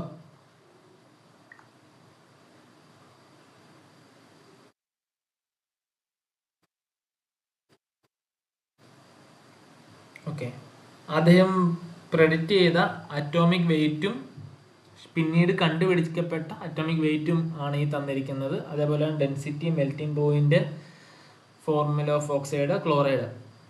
ഓക്കെ, സോ ഇതാണ് മെൻഡലീവ് പ്രപ്പോസ് ചെയ്ത പീരിയോഡിക് ടേബിൾ എന്ന് പറയുന്നത്. കണ്ടോ, ഇതിൽ ടോട്ടല് 8 ഗ്രൂപ്പ്സും 12 പീരീഡ്സും ആണ് ഉണ്ടായിരുന്നത്. ഓക്കെ, ഇതാണ് മെൻഡലീവിന്റെ പഴയ പീരിയോഡിക് ടേബിൾ. അന്ന് ഏകദേശം 64 എലമെന്റ്സിനെ കണ്ടുപിടിച്ചിട്ടുള്ളായിരുന്നു. അത്ര എലമെന്റ്സിനെ അറേഞ്ച് ചെയ്തിട്ട് പുള്ളിക്കാരൻ അറേഞ്ച് ചെയ്തേക്കുന്ന ഒരു ഓർഡറാണ്. സോ ഇതാണ് പഴയ പീരിയോഡിക് ടേബിൾ എന്ന് പറഞ്ഞാൽ. ഇതിന് ശേഷം മോഡേൺ വേൾഡിൽ പല മാത്തമാറ്റിക്കൽ ഫോർമുലാസ് കൊണ്ടുവന്നു, പുതിയ പുതിയ കണ്ടുപിടുത്തങ്ങൾ വന്നു, പല കാര്യങ്ങൾ നമുക്ക് മനസ്സിലായി. നമ്മൾ കഴിഞ്ഞ ക്ലാസ്സുകളിൽ നേരത്തെ പറഞ്ഞു, കാലത്തിനനുസരിച്ച് വരുന്ന മാറ്റത്തിനനുസരിച്ച് നമ്മൾ ക്വാണ്ടം മെക്കാനിക്സ് അപ്രോച്ച് ഇതിലേക്ക് അറ്റംസിന്റെ സ്ട്രക്ചറിലേക്കും അറ്റംസിന്റെ സബ് അറ്റോമിക് പാർട്ടിക്കിൾസിന്റെ കാര്യങ്ങൾ കണ്ടുപിടിക്കാൻ കൊണ്ടുവന്നപ്പോഴത്തേക്കാണ് പണ്ട് കണ്ടുപിടിച്ചിരുന്ന പല കാര്യങ്ങളും തെറ്റാന്ന് മനസ്സിലായി. പുതിയതായിട്ട് പല കാര്യങ്ങളും മനസ്സിലാക്കിയെടുത്തു. അതിന്റെ ബേസിസിൽ പുതിയ പുതിയ കാര്യങ്ങൾ, ഇന്നോവേറ്റീവ് ആയിട്ടുള്ള പുതിയ പുതിയ കാര്യങ്ങൾ ഉണ്ടായി വന്നു. സെയിം രീതിയിൽ തന്നെ പീരിയോഡിക് ടേബിളിന്റെ കേസിലും പുതിയ പുതിയ മാത്തമാറ്റിക്കൽ അപ്രോച്ചസ്, പുതിയ ഇൻഡസ്ട്രിയൽ റെവല്യൂഷന്റെ ഭാഗമായിട്ടുള്ള പുതിയ മെക്കാനിക്സ് അതിൻ്റെയൊക്കെ ബേസിസിൽ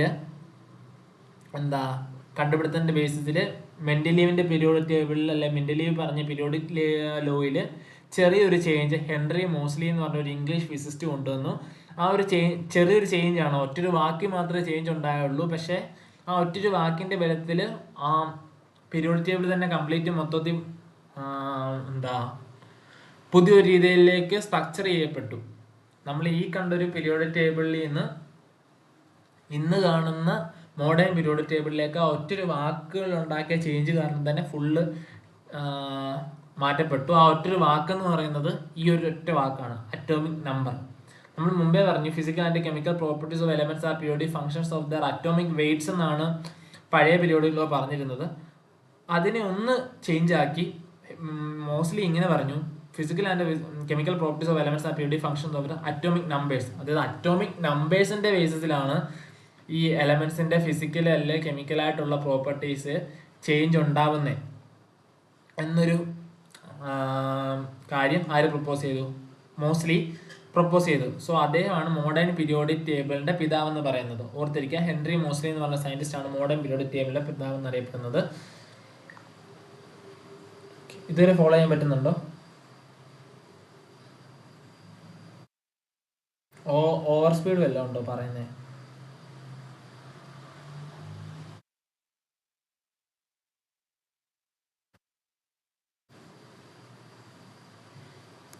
പറയുന്ന സ്പീഡ് വല്ലതും ഉണ്ടോ? നിങ്ങൾക്ക് എന്തെങ്കിലും ഭയങ്കര ഇതായിട്ട് പോകുന്നുണ്ടോ എന്ന് അറിയാൻ ചോദിച്ചത്.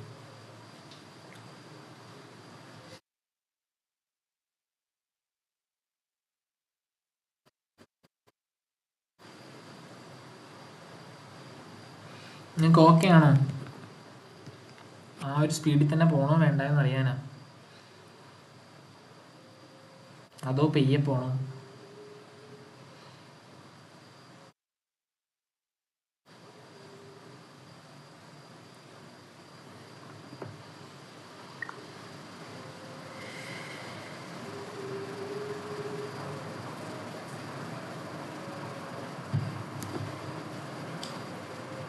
പറയടാ അനന്യ, ക്രിസ്റ്റി.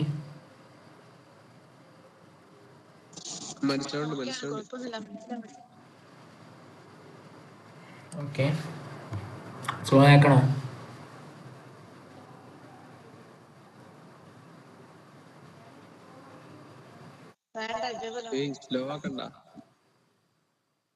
സ്ലോ ആക്കിയില്ലേ 8:30 ആകുമ്പോഴത്തേക്ക് വിടാടാ, കുഴപ്പമില്ല.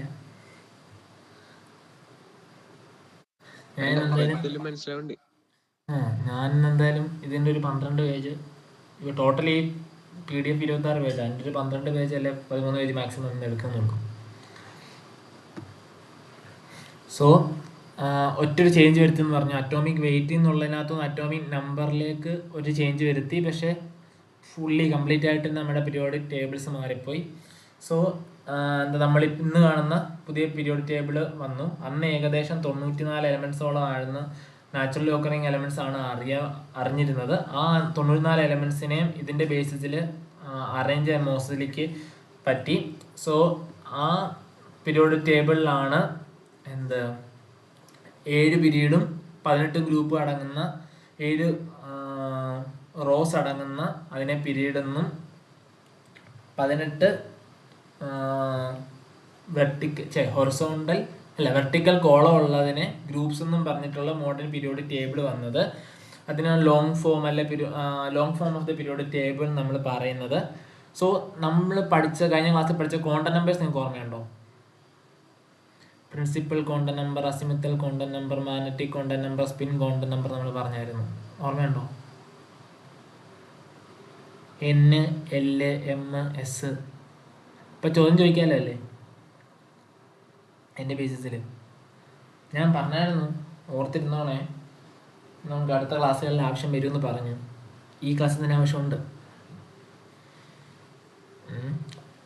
വലിയ ധാരണ കാണത്തില്ലെന്ന് എനിക്കറിയാം. ഓക്കെ, സോ നമ്മൾ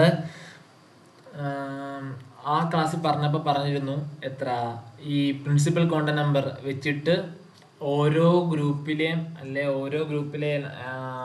എലമെന്റ്സിന്റെ എണ്ണം, ഓരോ ഷെല്ലിലെ എലമെന്റ്സിന്റെ എണ്ണത്തിന്റെ ഒക്കെ എണ്ണം എത്ര ഉണ്ടെന്നൊക്കെ പറയാൻ പറ്റുമെന്നൊക്കെ നമ്മൾ ആ ക്ലാസ്സിൽ പറഞ്ഞിരുന്നു. ഓക്കെ, സോ അങ്ങനെ നമ്മൾ ഇന്ന് കാണുന്ന പീരീഡ്സും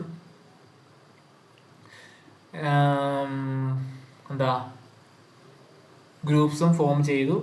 ടോട്ടലായിട്ട് ഇതിന്റെ ബേസിസ് എന്ന് പറയുന്നത് ക്വാണ്ടം നമ്പേഴ്സ് ഒക്കെയാണ് കേട്ടോ. തിയററ്റിക്കലായിട്ടുള്ള ബേസിസ് എന്ന് പറയുന്നത് ആ ക്വാണ്ടം നമ്പേഴ്സിന്റെ കാൽക്കുലേഷൻ അതിൻ്റെയൊക്കെ ബേസിസിലാണ് ഓരോന്നിലേക്ക് അറേഞ്ച് ചെയ്തിരിക്കുന്നതും. അതേപോലെ സർട്ടൻ പ്രോപ്പർട്ടീസ് പ്രിഡിക്റ്റ്, നമ്മൾ ഓൾറെഡി പറഞ്ഞായിരുന്നു അറ്റോമിക് സൈസും കാര്യങ്ങളും പ്രോപ്പർട്ടീസും എല്ലാം നമുക്ക് ക്വാണ്ടം നമ്പേഴ്സ് വെച്ചിട്ട് ഒന്ന് പ്രെഡിക്റ്റ് ചെയ്യാമെന്ന് പറഞ്ഞിട്ടുണ്ട്. ആ പ്രഡിക്ഷൻ്റെ ഒക്കെ ബലത്തിലാണ് നമ്മൾ ഈ ഇന്ന് കാണുന്ന ക്വാണ്ടം നമ്പേഴ്സ് വന്നേക്കുന്നത്.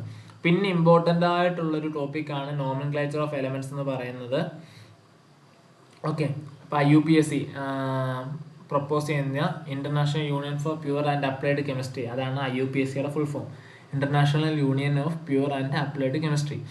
അതിന് ആണ് നമ്മുടെ എലമെൻസിൻ്റെ നെയിമിങ് എല്ലാം തീരുമാനിക്കുന്നത്. സോ എലമെൻസിൻ്റെ നെയിമിങ്സ് നിങ്ങൾക്ക് ഇമ്പോർട്ടൻ്റ് ആയിട്ട് പഠിക്കേണ്ട കാര്യമാണ്.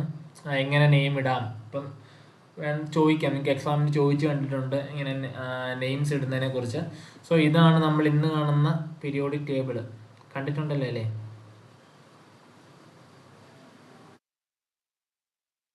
ഇങ്ങനെ 18 ഗ്രൂപ്പ്സും ഇങ്ങനെ 7 പീരീഡ്സുമാണ് ഉള്ളത്. ഇതിൻ്റെ ഇടയ്ക്ക് വരുന്ന കുറച്ച് എലമെൻറ്റ്സ് ലന്താനം തൊട്ട് ലുട്ടീഷ്യം വരെയുള്ള കുറച്ച് എലമെൻറ്റ്സിനെ ഫസ്റ്റ് ട്രാൻസിഷൻ അല്ലെ ഫസ്റ്റ് ഇന്നർ ട്രാൻസിഷൻ എലമെൻറ്റ്സ് എന്നും ആക്ടീനിയം തൊട്ട്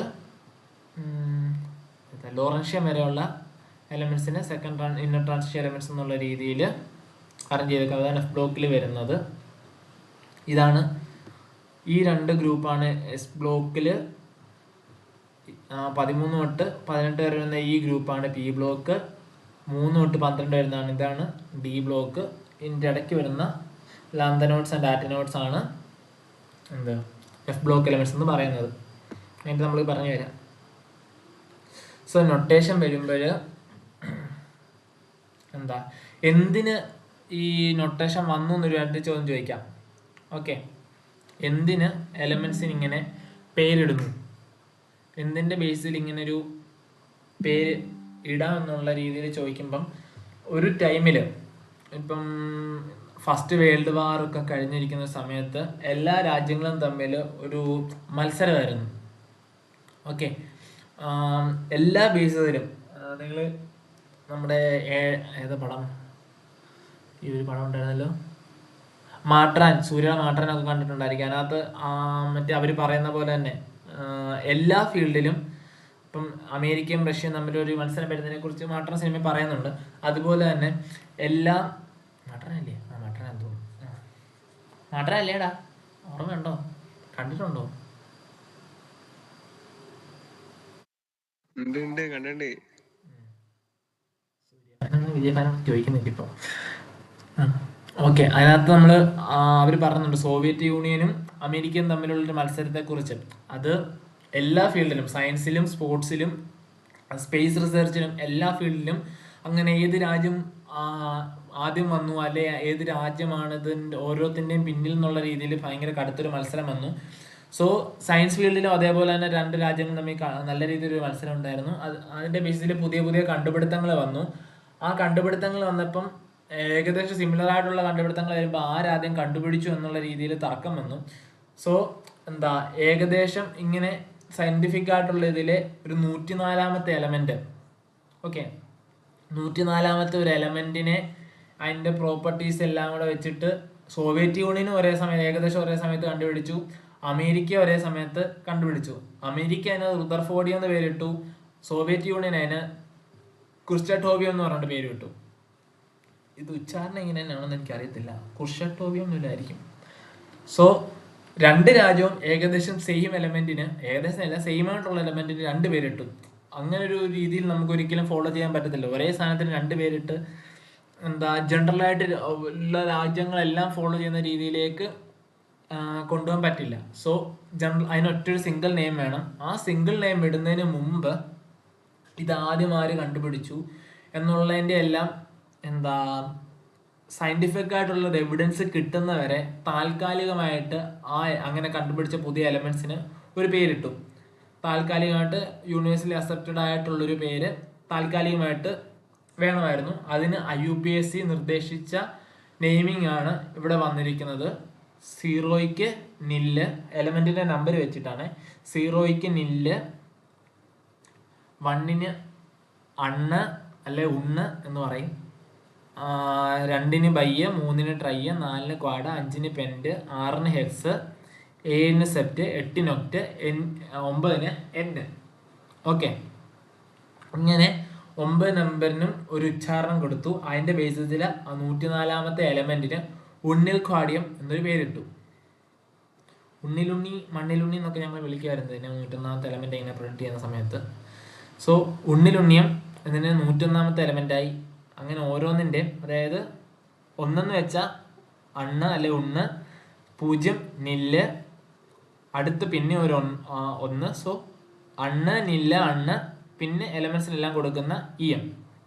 സോ ആ രീതിയിൽ 118 എലമെന്റ്സിനെയും ഒരു ടെമ്പററി നെയിം കൊടുത്തു. പിന്നീട് ഫർദർ ആയിട്ടുള്ള സയന്റിഫിക് എവിഡൻസ് ഒക്കെ കിട്ടിക്കഴിയുമ്പം അതിൻ്റെ ഇന്ന് കാണുന്ന അല്ലെങ്കിൽ അതിന് ഏതിൻ്റെ പല ബേസിസിലായിരിക്കും ഓരോ പേരുകൾ കൊടുക്കുന്നത്. പല സയന്റിസ്റ്റുകൾക്കുള്ള ആദരവായിട്ടൊക്കെ ആയിരിക്കും, പല സ്ഥലങ്ങൾക്കുള്ള ആദരവായിട്ടായിരിക്കും. അങ്ങനെ പല കാര്യത്തിൻ്റെ ബേസിലാണ് ഓരോ എലമെന്റിന്റെ പേര് കൊടുക്കുന്നത്. സോ പിന്നീട് അതിന് പെർമനന്റ് ആയിട്ടൊരു നെയിം കൊടുക്കുന്നതിന് മുമ്പ് ടെമ്പററി ആയിട്ടുള്ള നെയിം ഈ നെയിമിങ് അല്ലെങ്കിൽ ഈ ഒരു നോമൻക്ലേച്ചറിന്റെ ബേസിസിൽ അവർ പ്രപ്പോസ് ചെയ്തു. ആ ഫർദർ സയന്റിഫിക് എവിഡൻസ് എല്ലാം കിട്ടിക്കഴിയുമ്പം അതിന് യൂണിവേഴ്സലി അക്സെപ്റ്റഡ് ആയിട്ടുള്ളൊരു നെയിം കൊടുത്തു. സോ 104ാമത്തെ എലമെന്റ് ആണ് ഇവർ കണ്ടുപിടിച്ചത്, സോവിയറ്റ് യൂണിയനും അമേരിക്കയും. അതിന് അമേരിക്കക്കാർ റുദർഫോർഡ് എന്ന് പേരിട്ടു, സോവിയറ്റുകാർ ക്രുഷ്ചറ്റോവ് എന്ന് പേരിട്ടു. ഫർദർ ആയിട്ടുള്ള സയന്റിഫിക് എവിഡൻസ് കൊടുത്തത് മനസ്സിലായി അമേരിക്ക ആണ് ആദ്യം കണ്ടുപിടിച്ചത്. സോ അതിന്റെ പേര് റുദർഫോർഡിയം എന്ന് യൂണിവേഴ്സലി അക്സെപ്റ്റ് ആയി. ഇതിലെ 101ാമത്തെ എലമെന്റ് മെന്റലീവിയം എന്ന് പറയുന്നത് സോവിയറ്റ് യൂണിയനും കാട്ടി കണ്ടുപിടിച്ച സാധനമാണ്. സോ അങ്ങനെ ഫർദറായിട്ട് എവിഡൻസ് കിട്ടുന്നതിന് മുമ്പേ ടെമ്പററി നെയിം നമ്മൾ IUPAC കൊടുക്കുന്ന ബേസിലായിട്ട് ഓരോന്നിൻ്റെ നെയിമാണ് തന്നിരിക്കുന്നത്. ഇതെങ്ങനെ വന്നതെന്ന് ഓർത്തിരിക്കാം, ചിലപ്പോൾ ചോദിക്കാം. IUPAC നോമൻക്ലേച്ചർ വെച്ചിട്ട് ഒരു എലമെന്റിന്റെ പേര് പറയാൻ ഈ ഒരു table just ഓർത്തിരിക്കാം. 0 nil, 1 un, 2 bi, 3 tri, 4 quad, 5 pent, 6 hex, 7 sept, 8 oct, 9 N. Okay, കിട്ടിയില്ലല്ലേ?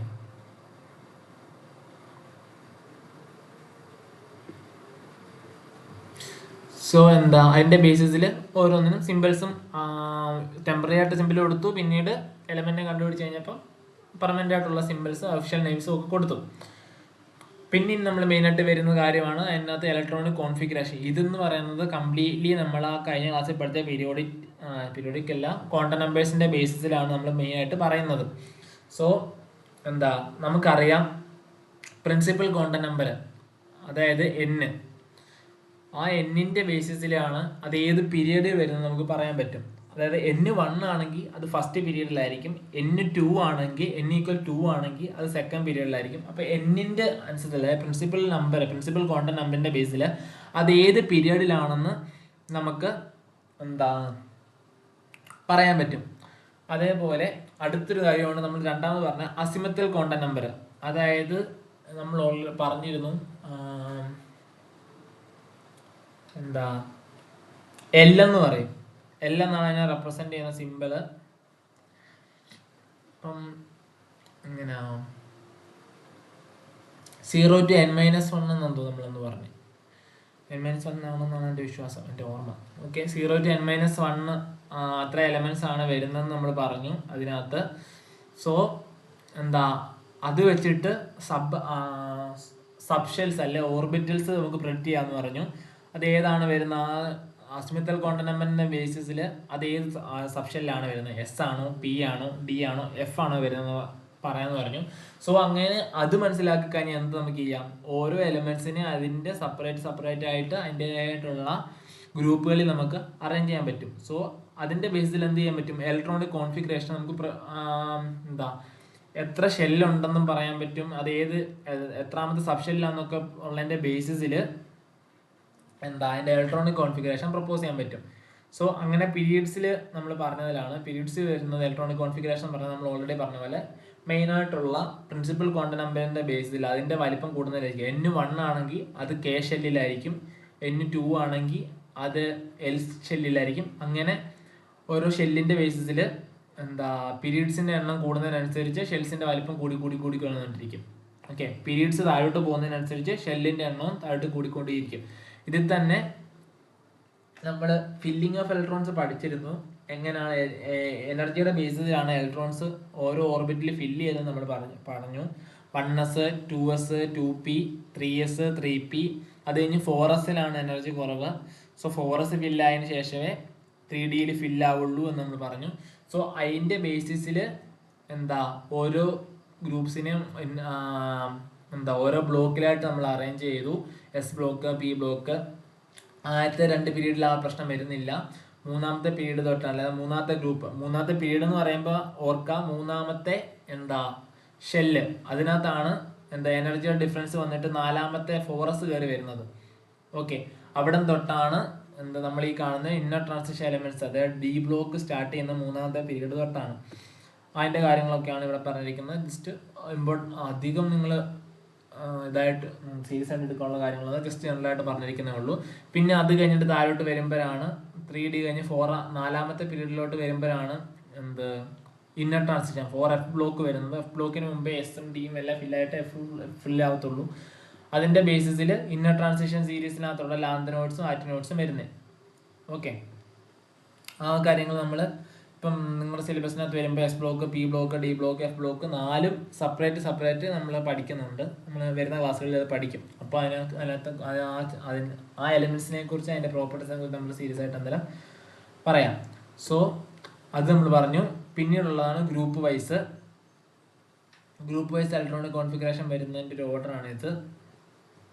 അതിലാണ് നമ്മൾ ഗ്രൂപ്പ് വൈസ് ആയിട്ടാണ് അറേഞ്ച് ചെയ്യുന്നതിലാണ് s block, p block, d block, f block എന്ന് വെച്ചിട്ട് അറേഞ്ച് ചെയ്യുന്നത്. നമ്മൾ പറഞ്ഞു പീരീഡിനനുസരിച്ച് ഷെല്ലിൻ്റെ എണ്ണം കൂടിക്കൊണ്ടിരിക്കുകയെന്ന് പറഞ്ഞു. ഗ്രൂപ്പിനനുസരിച്ച് അത് എൻ്റർ ചെയ്യുന്ന ഓർബിറ്റലിൻ്റെ എണ്ണം മാറിക്കൊണ്ടിരിക്കും. സബ് ഓർബിറ്റലിൻ്റെ പീരീഡ് മാറുന്നതനുസരിച്ച് ഷെല്ലിൻ്റെ എണ്ണം കൂടിക്കൊണ്ടിരിക്കും. ഗ്രൂപ്പിൻ്റെ എണ്ണം കൂടുന്നതനുസരിച്ച് അത് വന്ന് ഒക്കുപ്പൈ ചെയ്യുന്ന, ലാസ്റ്റ് ഇലക്ട്രോൺ വന്ന് ഒക്കുപ്പൈ ചെയ്യുന്ന സബ് ഷെല്ലിൻ്റെ ഓർബിറ്റിൽ മാറിക്കൊണ്ടിരിക്കും. എസ് ആകുമ്പോൾ എസ് ബ്ലോക്ക് എലമെന്റ് വരും, പി ആണെങ്കിൽ പി ബ്ലോക്ക്, ഡി ആകുമ്പോൾ ഡി ബ്ലോക്ക്, എഫ് ആകുമ്പോൾ എഫ് ബ്ലോക്ക്, അങ്ങനെ ചേഞ്ച് വരും. സോ പിന്നുള്ളത് ഓരോ ഇതിൻ്റെ സെപ്പറേറ്റ് ആയിട്ടുള്ളതാണ്. അത് ഓരോ എലമെന്റിന് സെപ്പറേറ്റ് ആയിട്ട്, ഓരോ ബ്ലോക്കിന് സെപ്പറേറ്റ് ആയിട്ടുള്ള കോൺഫിഗറേഷൻ വരുന്നതാണ്. അതിൽ ഫസ്റ്റ് ആണ് എസ് ബ്ലോക്ക് എന്ന് പറയുന്നത്. എസ് ബ്ലോക്കിൽ എലമെന്റ്സിൻ്റെ അവസാനത്തെ ഇലക്ട്രോൺ വന്ന് ഒക്കുപ്പൈ ചെയ്തിരിക്കുന്നത് എസ് സബ്ഷെല്ലിലായിരിക്കാം. അത് ഫസ്റ്റ് 1s സബ്ഷെല്ലിലാണ്, അവിടെയാണ് ഹൈഡ്രജൻ വരുന്നത്. സെപ്പറേറ്റ് ആയിട്ട് മാറിയിരിക്കുക. അത് ഒന്നിനകത്തും വിടുന്ന ഒരാളല്ല ഹൈഡ്രജൻ എന്ന് പറയുന്നത്. സോ 1s വിടുക. അടുത്ത തന്നെ 2s-ലാണ് 2s 1 ആണെങ്കിൽ, അതായത് 2s ഓർബിറ്റലിൽ 1 ഇലക്ട്രോൺ ആണെങ്കിൽ അത് ലിഥിയം, 2s-ൽ 2 ഇലക്ട്രോൺ ആണെങ്കിൽ അത് ബെർലിയം. അങ്ങനെ ഫസ്റ്റ് എസ് സബ്ഷെല്ലിൽ ഓരോ ഷെല്ലിൻ്റെയും എസ് സബ്ഷെല്ലിലാണ് ഇലക്ട്രോൺസ് വന്ന് ലാസ്റ്റ് ഇലക്ട്രോൺ വന്ന് ഒക്കുപ്പൈ ചെയ്യുന്നത് എസ് ബ്ലോക്ക്. പി സബ്ഷെല്ലിലാണെങ്കിൽ അത് പി ബ്ലോക്ക്, ഡി സബ്ഷെല്ലിലാണെങ്കിൽ ഡി ബ്ലോക്ക്, എഫ് സബ്ഷെല്ലിലാണെങ്കിൽ എഫ് ബ്ലോക്ക്. ഓക്കെ, പിന്നെ പിന്നീട് പറയുന്നത് എസ് ബ്ലോക്ക് എലമെന്റ്സ് എന്ന് പറയുന്നത് most of them are metals ആണ്. ഹൈലി റിയാക്റ്റീവ് ആയിട്ടുള്ള മെറ്റൽസ് ആണ് അതിനകത്ത് വരുന്നത്. നമ്മളത് എന്തായാലും പഠിക്കാം, നമുക്ക് ജനറലായിട്ട് പറഞ്ഞു പോകാന്നേ ഉള്ളൂ. നമ്മൾ എന്തായാലും സെപ്പറേറ്റ് ആയിട്ട് ഫോക്കസ്ഡ് ആയിട്ട് ആ ചാപ്റ്ററിനകത്ത് നമ്മൾ പഠിക്കുന്നുണ്ട്. സോ എസ് ബ്ലോക്കിനകത്ത് വരുന്നത്, അതിനകത്ത് എലമെന്റ്സ് എല്ലാം മെറ്റൽസ് ആണ്. അതിനെ ആൽക്കലി മെറ്റൽസ് അല്ലെ ആൽക്കലി എർത്ത് മെറ്റൽസ് എന്ന്, ഫസ്റ്റ് ഗ്രൂപ്പിന് ആൽക്കലി മെറ്റൽസ് എന്നും സെക്കൻഡ് ഗ്രൂപ്പിന് ആൽക്കലി എർത്ത് മെറ്റൽസ് എന്നും പറയും. അല്ലെ most of the elements are found എർത്തിന്റെ സർഫസിൽ കാണപ്പെടുന്ന എലമെന്റ്സ് ആണ്. ചിലതെല്ലാം മാൻമെയ്ഡ് ആയിട്ടുള്ളതുണ്ട്. സോ ലോ അയണൈസേഷൻ എന്താൽപ്പി ഉള്ള എലമെന്റ്സ് ആണ്. ഹൈലി റിയാക്റ്റീവ് ആണ്. +1 അല്ലെങ്കിൽ +2 ഓക്സിഡേഷൻ സ്റ്റേറ്റ് ആണ് മെയിനായിട്ട് കാണിക്കുന്നത്. എലമെന്റ്സിന്റെ വലിപ്പം താഴോട്ട് പോകുന്നവരും കൂടിക്കൊണ്ടിരിക്കും. ഓക്കെ, ആ ഗ്രൂപ്പിൽ താഴോട്ട് പോകുന്നവരും, അതായത് ഇവിടെ ലിഥിയം തൊട്ട് ഫ്രാൻഷ്യസ് തീരിട്ട് വരുമ്പോൾ ലിഥിയത്തെക്കാട്ട് സൈസ് കൂടുതലായിരിക്കും സോഡിയത്തിനെക്കാട്ട് സൈസ് കൂടുതലായിരിക്കും പൊട്ടാസ്യത്തിനെക്കാട്ട് സൈസ് കൂടുതലായിരിക്കും റുബീഡിയത്തിനെക്കാട്ട് സൈസ് കൂടുതലായിരിക്കും സീഷ്യം, അതിനെക്കാട്ട് സൈസ് കൂടുതലായിരിക്കും ഫ്രാൻഷ്യം. സോ അങ്ങനെ താഴോട്ട് പോകുന്നതോറും എലമെന്റ്സിന്റെ സൈസ് കൂടിക്കൊണ്ടിരിക്കും. പിന്നീട് വരുന്നതാണ് പി ബ്ലോക്ക് എന്ന് പറയുന്നത്. എസ് ബ്ലോക്കിനെയും പി ബ്ലോക്കിനെയും ഒരുമിച്ച് നമ്മൾ പറയുന്ന പേരാണ് റെപ്രസെന്റേറ്റീവ്സ് എലമെന്റ്സ് അല്ലെ മെയിൻ ഗ്രൂപ്പ് എലമെന്റ്സ് എന്ന് പറയുന്നത്. ഈ പി ബ്ലോക്കിലെ ഓരോന്നിനും സെപ്പറേറ്റ് നമ്മൾ പേരിടും. അതായത് പി ബ്ലോക്കിലെ ഈ 13ാമത്തെ ഗ്രൂപ്പിനെ ബോറോൺ ഫാമിലി എന്ന് പറയും, 14ാമത്തെ ഗ്രൂപ്പിനെ കാർബൺ ഫാമിലി, 15ാമത്തെ ഗ്രൂപ്പിന് നൈട്രജൻ ഫാമിലി, 16ാമത്തെ ഗ്രൂപ്പിനെ ഓക്സിജൻ ഫാമിലി അല്ലെ കാൽസോജൻസ് എന്ന് നമ്മൾ പറയും, 17ാമത്തെ ഗ്രൂപ്പിനെ ഹാലോജൻസ് എന്ന് പറയും. ഇതും ഹൈലി റിയാക്റ്റീവ് ആയിട്ടുള്ളതാണ്. ഹാലോജൻസ് എന്ന് പറയുന്നത് ഓരോ എന്താ ബ്ലോക്കിലുള്ള എലമെന്റ്സിന് അതിൻ്റെതായ പ്രത്യേകതകളുണ്ട്. അതിൻ്റെ ബേസിസിൽ നമ്മൾ പല കെമിക്കൽ പ്രോപ്പർട്ടീസ് പറയും. ഇപ്പം most of the elements reactive ആയിട്ടുള്ള മോസ്റ്റ് ഓഫ് ദ എലമെന്റ്സ് അല്ല മെറ്റൽ കോമ്പൗണ്ട്സും മെറ്റൽ ഹാലജൻ കോമ്പൗണ്ട്സ് ആണ് മോസ്റ്റ് ഓഫ് ദി റിയാക്റ്റീവ് ആയിട്ടുള്ള കോമ്പൗണ്ട്സ് എല്ലാം പറയും. നമ്മൾ ഭൂമി കാണുന്ന മോസ്റ്റ് ഓഫ് ദ കോമ്പൗണ്ട്സ് എല്ലാം ഇതിലെ എസ് ബ്ലോക്കിലെ മെറ്റലും അല്ലെ ഇതിലെ ഏതെങ്കിലും ഒരു ഹാലജനായിട്ട് കമ്പൈൻ ചെയ്തിട്ടുള്ള വരുന്ന എലമെന്റ്സ് ആണ് ഒരു പരിധി വരെ ഉള്ളത്. പിന്നെ ബാക്കിയുള്ളതിൽ നല്ലൊരു ശതമാനം ആൾക്കാർ വരുന്നത് കാർബണിന്റെ ഗ്രൂപ്പ്സ് ആണ്. അതിൻ്റെ തന്നെ കാർബണിന്റെ ഗ്രൂപ്പ്സ് അടങ്ങുന്ന ഒരു സെപ്പറേറ്റ് കെമിസ്ട്രി ഫീൽഡ് തന്നെ ഉണ്ട്. അതാണ് ഓർഗാനിക് കെമിസ്ട്രി എന്ന് പറയുന്നത്. കാർബണും കാർബൺ കണ്ടെയ്നിങ് കോമ്പൗണ്ട്സും വരുന്ന ഒരു ഫീൽഡാണ്. അതൊരു ഭയങ്കര വാസ്റ്റ് ആയിട്ടുള്ള ഫീൽഡാണ്. ഇപ്പം നിങ്ങൾ ഫർദർ ഇങ്ങോട്ട് വലുതായിട്ട് പഠിച്ചു വരുമ്പോഴത്തേക്ക് മനസ്സിലാവും. ഫർദർ വലുതെന്ന് പറഞ്ഞാൽ നല്ല രീതിയിൽ വലുതാണ്. ഒരു സെക്കൻഡേ. ഇങ്ങനെ 4 ബ്ലോക്കുകളാണ് വരുന്നത്. നമ്മൾ പറഞ്ഞു പി ബ്ലോക്കിൻ്റെ കാര്യം പറഞ്ഞു. അതിനകത്ത് ഇത് കാൽസോജൻസ് എന്ന് പറയും, ഇത് ഹാലോജൻസ് എന്ന് പറയും. അതിന് കഴിഞ്ഞിട്ട് 18ാമത്തേനകത്ത് വരുന്നതാണ് നോബിൾ ഗ്യാസസ് എന്ന് പറയുന്നത്.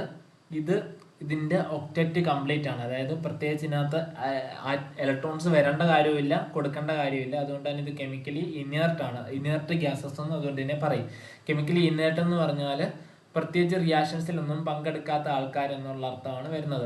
പിന്നീട് ഈ ഡി ബ്ലോക്ക് ഉള്ള എലമെന്റ്സിന് സെപ്പറേറ്റ് ആയിട്ട് ചില ഫീച്ചേഴ്സ് ഉണ്ട്, പ്രത്യേക ഫീച്ചേഴ്സ് ഉണ്ട്. ഇതിനകത്ത് most of the elements coloured complexes കാണിക്കും. അങ്ങനെ കുറേ ഫീച്ചേഴ്സ് ഡി ബ്ലോക്ക് എലമെന്റ്സ് വരുന്നുണ്ട്.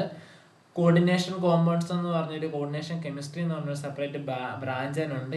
അതിൽ കൂടുതൽ നമ്മൾ പഠിക്കുന്നത് ഈ ഡി ബ്ലോക്ക് എലമെന്റ്സിനെ കുറിച്ചായിരിക്കും. നിങ്ങൾക്ക് കോർഡിനേഷൻ കോമ്പൗണ്ട്സും കുറച്ച് പഠിക്കാനുണ്ട്. അതിനകത്തുനിന്നൊക്കെ ചോദ്യം വരാറുണ്ട്. 3 മാർക്കിനും 2 മാർക്കിനൊക്കെ ചോദ്യം വരുന്നത് ഇമ്പോർട്ടൻ്റ് ആയിട്ടുള്ള ടോപ്പിക്കാണ് കോർഡിനേഷൻ കോമ്പൗണ്ട്സ് എന്ന് പറയുന്നത്. പിന്നുള്ള ട്രാൻസിഷൻ എലമെന്റ്സ് എന്ന് പറഞ്ഞാൽ ഈ 3 തൊട്ട് 12 വരെ ട്രാൻസിഷൻ എലമെന്റ്സ് എന്ന് വരുന്നത്. അതെല്ലാം ഇൻക്ലൂഡ് ആവുന്നതാണ്. ഡി ബ്ലോക്ക് എന്ന് പറഞ്ഞാൽ അതിൻ്റെ സബ്ഷൽ അല്ല, അതിൻ്റെ ഇലക്ട്രോണിക് കോൺഫിഗറേഷൻ, ജനറൽ ആയിട്ടുള്ള ഇലക്ട്രോണിക് കോൺഫിഗറേഷൻ എല്ലാം നമുക്ക് വരുന്ന ക്ലാസ്സുകളിൽ പഠിക്കാം. ഇപ്പം നിങ്ങൾ പഠിച്ചാലും ഓർക്കത്തില്ല, മറന്നു പോകത്തേ ഉള്ളൂ. പിന്നുള്ള എഫ് ബ്ലോക്ക് എലമെന്റ്സ് വരുന്നത് ലാന്തനോട്സും ആക്റ്റിനോട്സും ആണ് എഫ് ബ്ലോക്ക് എലമെന്റ്സിനകത്ത് വരുന്നത്. ഓക്കെ. പിന്നെ നമ്മൾ ഈ S, P A, D A, F എന്ന് പറഞ്ഞുകൊണ്ട് എലമെന്റ്സിനെ തിരിച്ചത് കൂടാതെ പിന്നീട് സെപ്പറേറ്റ് ചെയ്തത് മെറ്റൽസ്, നോൺ മെറ്റൽസ്, മെറ്റലോയിഡ്സ് എന്നുള്ള ബേസിസിലാണ് ഈ പീരിയോഡിക് ടേബിളിനെ പിന്നീട് ക്ലാസിഫൈ ചെയ്തത്. അതിൽ 78% എലമെന്റ്സ് പീരിയോഡിക് ടേബിളിൽ 78% എലമെന്റ്സ് എന്ന് പറയുന്നത് മെറ്റൽസ് ആണ്. ഇതിൽ വരുന്ന എല്ലാം മെറ്റൽസ് ആണ്. എസ് ബ്ലോക്ക് ഫുള്ള് വരുന്നത് മെറ്റൽസ് ആണ്. ഡി ബ്ലോക്കിൽ എല്ലാം വരുന്നതും നല്ലൊരു ശതമാനം മെറ്റൽസ് ആണ്. അതിനെ ട്രാൻസിഷൻ മെറ്റൽസ് എന്ന് പറയും. അല്ലെ മെറ്റലോയിഡ്സിന്റെ ക്യാരക്ടറിസ്റ്റിക്സ് കാണിക്കും. ഇതിൽ പി ബ്ലോക്കിൽ വരുന്നത് മോസ്റ്റ് ഓഫ് ദംസ് മെറ്റൽസ് ഉണ്ട്. അലൂമിനിയം ഒക്കെ വരുന്നുണ്ട്. അലൂമിനിയം, ഗാലിയം, സിലിക്കൺ, ജെർമേനിയം എന്നൊക്കെ പറയുന്ന എല്ലാ മെറ്റൽസ് ആണ്. അത് ചിലത് മെറ്റലോയിഡ്സ് പ്രോപ്പർട്ടീസ് ഉണ്ട്. മെറ്റൽസും അല്ല, രണ്ടിനും ഇടയ്ക്കത്തൊരു ലിക്വിഡ് മെറ്റലിന്റെ ഒരു പ്രോപ്പർട്ടി കാണിക്കുന്ന ചില എലമെന്റ്സ് ഉണ്ട്. ലിക്വിഡ് മെറ്റൽ എന്ന് പറഞ്ഞാൽ ആകെ സാധനം ഉള്ളത് മെർക്കുറി മാത്രമാണ്. പക്ഷെ രണ്ടും അല്ലാത്ത സർട്ടൻ പ്രോപ്പർട്ടീസ് കാണിക്കുന്ന എലമെന്റ്സ് ഉണ്ട്. പിന്നെ ഇതിലെ most of them R gases ആണ്.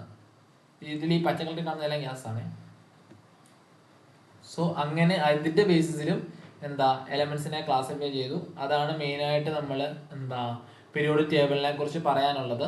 സോ അത്രയാണ് നമ്മൾ ജനറലായിട്ട് പീരിയോഡിക് ടേബിൾ ഉള്ളത്. അതായത് അതിൻ്റെ ഹിസ്റ്ററി, അതിലെ ജനറലായിട്ടുള്ള കുറച്ച് കാര്യങ്ങൾ ഇത്രയാണ് നമ്മൾ പറഞ്ഞത്. പിന്നെ നമ്മൾ അടുത്ത ക്ലാസ്സിൽ പീരിയോഡിക് ട്രെൻഡ്സ് പഠിക്കും. അതായത് ഫിസിക്കൽ പ്രോപ്പർട്ടീസ് എങ്ങനെ വരുമ്പം കൂടും, എങ്ങനെ കുറയും, അങ്ങനെയുള്ള കാര്യങ്ങളെല്ലാം അതെല്ലാം നമ്മൾ അടുത്ത ക്ലാസ്സിൽ പഠിക്കും. ഇവിടെ തൊട്ടാണ് നിങ്ങൾക്ക് ഇമ്പോർട്ടൻ്റ് ആയിട്ട് വരുന്നത്. എങ്ങനെ ഫിസിക്കൽ പ്രോപ്പർട്ടീസ് എങ്ങനെ കൂടുമ്പോൾ മാറും, അങ്ങനെയുള്ള കാര്യങ്ങൾ, ഐസോ ഇലക്ട്രോണിക് സ്പീഷീസ്, അങ്ങനെയുള്ളൊരു കൺസെപ്റ്റ് അവിടെ തൊട്ട് നിങ്ങൾക്ക് ഇമ്പോർട്ടൻ്റ് ആയിട്ടുള്ള ടോപ്പിക്കാണ്. എക്സാംസിന് ചോദിച്ചു കണ്ടിട്ടുള്ള ടോപ്പിക്, റെഗുലറായിട്ട് എല്ലാ വട്ടവും ചോദിച്ചു കണ്ടിട്ടുള്ള ടോപ്പിക്ക്. അപ്പോൾ അത് ആരും മിസ്സാക്കാതെ ക്ലാസ്സിൽ അറ്റൻഡ് ചെയ്യുക, പഠിച്ചു പോവുക. ഇതുവരെയുള്ള നമ്മൾ ടോട്ടൽ ഇപ്പം 4 ക്ലാസ്സായി. അതിൽ ആദ്യത്തെ ക്ലാസ് നമ്മൾ ഇൻട്രൊഡക്ടറി ക്ലാസ് ആണെന്ന് പറഞ്ഞു. രണ്ടാമത്തെ ക്ലാസ് ഇന്നത്തെ നമ്മൾ ജനറലായിട്ട് പറഞ്ഞു പോകാമെന്ന് പറഞ്ഞു. ഇതുവരെ നിങ്ങൾ എത്രത്തോളം ഫോളോ ചെയ്തിട്ടുണ്ടെന്ന് എനിക്കറിയില്ല. ടെസ്റ്റ് ചെയ്യണമെന്ന് വിചാരിച്ച ശേഷം നടന്നില്ല, വേറെ കുറച്ച് കാര്യങ്ങൾ. എൻ്റെ റിസൾട്ടൊക്കെ വന്നിട്ട് ഞാൻ അതിൻ്റെ പുറകെ പോയി. സോ അങ്ങനെ കുറച്ച് കാര്യങ്ങളായി. ടെസ്റ്റ് നമുക്ക് വരുന്ന ദിവസം ഇടാം. ഞാൻ ഇപ്പോൾ വരുന്ന ദിവസം കുറച്ച് കാര്യങ്ങളുണ്ട്. അതിൻ്റെ ആയിട്ട് എനിക്ക് കോളേജ് വരെ പോകേണ്ട കുറച്ച് കാര്യങ്ങളുണ്ട്. അങ്ങനെ കുറച്ച് കാര്യങ്ങളുണ്ട്. അതുകൊണ്ട് ഉറപ്പ് ഞാൻ പറയുന്നില്ല എന്നത്തേക്കാണെന്ന്. പക്ഷെ താമസിയാതെ ഒരു ടെസ്റ്റ് നമ്മൾ എന്തായാലും ആ ചാപ്റ്ററിൻ്റെ ബേസിലിടും. അപ്പോൾ ഇതുവരെയുള്ള ജനറൽ ആയിട്ടുള്ള കാര്യങ്ങൾ നിങ്ങൾ ജസ്റ്റ് വായിച്ചു പോയാൽ മാത്രം മതി. അടുത്ത ക്ലാസ് തൊട്ട് നമ്മൾ പറയുന്ന കാര്യങ്ങൾ ഇമ്പോർട്ടൻ്റ് ആയിട്ടുള്ളതാണ്. നിങ്ങൾ എക്സാം ഓറിയൻറ്റഡ് ആയിട്ട് നിങ്ങൾ പഠിച്ചു പോകേണ്ട കാര്യങ്ങളാണ്. സോ അത് സ്ട്രിക്ട്ലി ഫോളോ ചെയ്യുക. ഞാൻ പറഞ്ഞ പോലെ തന്നെ ഇതുവരെ നിങ്ങൾ ചെയ്തിട്ടില്ല ഒരു പേപ്പർ മെയിനായിട്ട് ഞാൻ പറഞ്ഞു, മെയിനായിട്ട് പഠിക്കുന്ന കാര്യങ്ങളിൽ ജസ്റ്റ് സിമ്പിളായിട്ടുള്ള കാര്യങ്ങൾ ഒന്ന് നോട്ട് ചെയ്ത് വെക്കാൻ നിങ്ങളോട് നേരത്തെ ഞാൻ പറഞ്ഞിരുന്നു.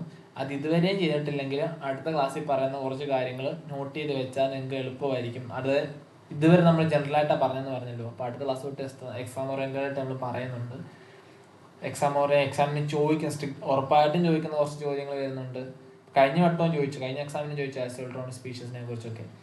സോ അങ്ങനെയുള്ള കാര്യങ്ങൾ അപ്പോൾ അന്നേരം എഴുതി വെച്ച് പോയാൽ നിങ്ങൾക്ക് പിന്നീട് പഠിക്കുമ്പോൾ എളുപ്പം ഉണ്ടാകും. പിന്നെ നമ്മൾ ക്വസ്റ്റ്യൻസ് എന്തായാലും ലാസ്റ്റിലോട്ട് വരുമ്പോഴത്തേക്ക് പ്രീവിയസ് ക്വസ്റ്റ്യൻസും പിന്നെ ചാപ്റ്റർ ഓറിയൻറ്റഡ് ആയിട്ടുള്ള ക്വസ്റ്റ്യൻസും വർക്കൗട്ട് ചെയ്യും. ഓക്കെ. പിന്നെ എന്തെങ്കിലും പഠിച്ചതിന് എന്തെങ്കിലും ഡൗട്ടോ അങ്ങനെ എന്തെങ്കിലും കാര്യങ്ങളുണ്ടോ? എന്തെങ്കിലും ചോദിക്കാനോ പറയാനോ സംശയം എന്തെങ്കിലും?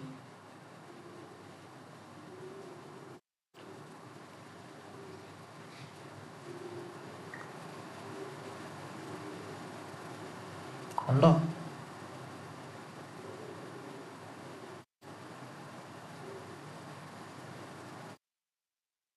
Hello,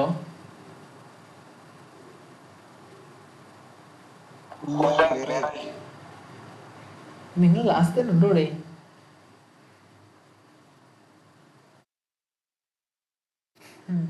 okay. കഴിച്ചിട്ടില്ലല്ലോ ആരും?